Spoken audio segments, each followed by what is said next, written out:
You know, in this basically conservative country of ours, the world of ideas is sometimes the most dangerous and precarious we find around us. The man with me this evening has been in the cutting edge of a lot of those new ideas and has received a lot of criticism and a lot of accolades for it. I'm talking about Lyle Stuart, whose publishing house bears the same name. You have really, did you set out to be a controversial publisher? I guess I'll use that phrase. Well, I didn't set out to be a publisher. I kind of backed into publishing, doing one book with money I'd won in a lawsuit against Walter Winchell. And the next year I found myself doing 2 books, and the next year 3 books. And we had the remarkable history, I had the remarkable history of being successful from the first. And the year that I began with $8,000 of that libel money. And J.K. Laza, writing in Publishers Weekly, said, to begin as a publisher in America today, now this goes back 21 years, 22 years, you must have $100,000 cash, and at the end of the year, if you're very lucky, you're going to have $100,000 worth of debts.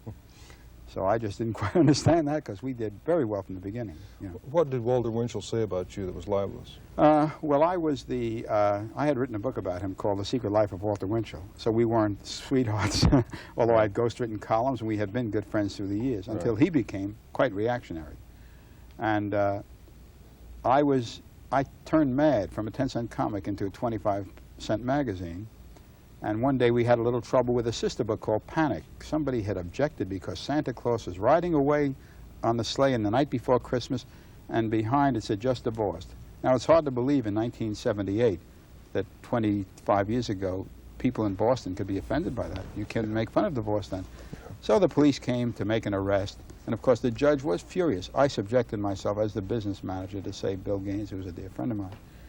And the judge was furious and not only threw it out of court, but lectured the police, don't ever come in here with anything as ridiculous as this again. Winchell, with whom I was now feuding, I was David against Goliath, about 3 months later heard about this and said in his column, trying to kill the book I'd written about him too, attention all news dealers and bookshops, anyone selling the filth of Lyle Stuart will be subject to the same arrest, making me sound like I was, you know. Sure. And so he'd been attacking me quite consistently before that, but I didn't pay much attention to that. But at this point I knew libel quite well. I was really an expert in libel, having been a journalist who studied it extensively. And so we brought suit and collected $21,500. On a judgment or a settlement? Settlement, yeah. And from then on, every few years, every couple of years, I'd sue them on something else and they'd quickly settle. And ABC said, don't mention Stuart's name again except in a nice way.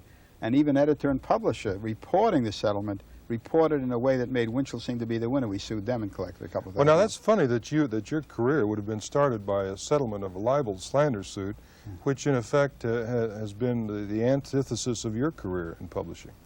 Well, what does that word antithesis mean? Well, I mean, I think you have risked lawsuits to do a lot of things you felt were in the best traditions of the First Amendment. No, absolutely. As a matter of fact, I was thinking back to a book that we did not too long ago where our attorney said, I didn't want to do the book and everybody in the place wanted to. As soon as I got a 3-page letter from my attorney telling me why we couldn't do it, I said, we're publishing it. Well, let's go back very quickly. Sure. Name some of the books very quickly that people would Okay, the most with. successful commercial book was a book called The Sensuous Woman, which sold more than 10 million paperbacks, for example, and sold nearly 600,000 cloth copies. Which is enormous. Enormous. Oh, yes. It's one of the top 3 or 4 all-time paperback sellers in America.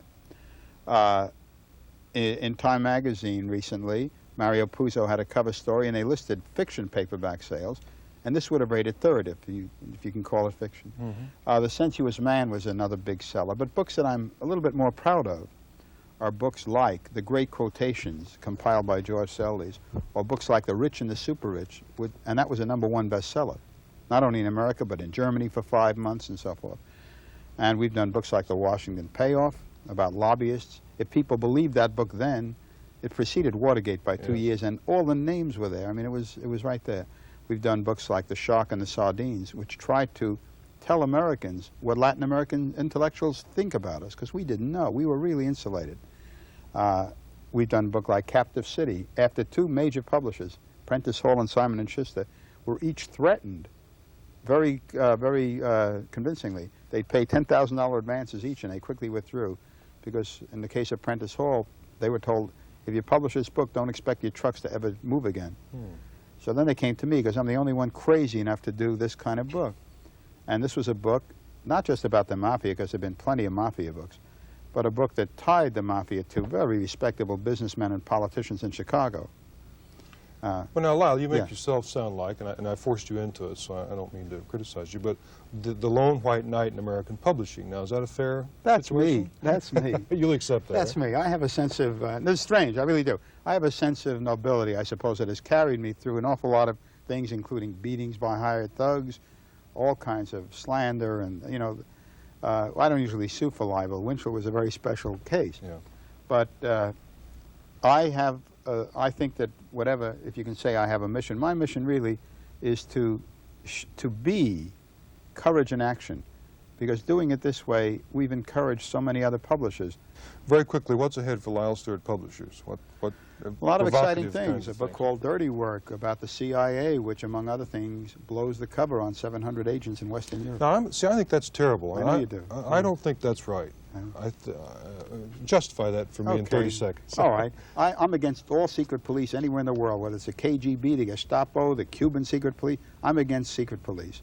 I think they're not healthy. I don't think society needs them. I think that Okay, but Russia has it. Don't we have to have the same to protect ourselves? No, is that the game we're playing? That if they do something rotten, that we have to do something? No, I don't think so. Survival's the name of the game. You know, first of all, the CIA and the KGB play so closely with each other. It's like one team. I know that most people don't know that, but it's true.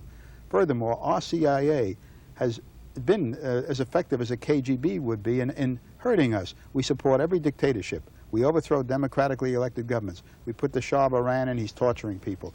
We overthrew Allende. We killed Che Guevara. We killed Lumumba.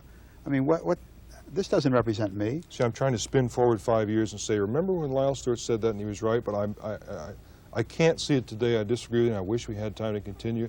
And the point, obviously, is open up and then listen to these ideas. It's fun.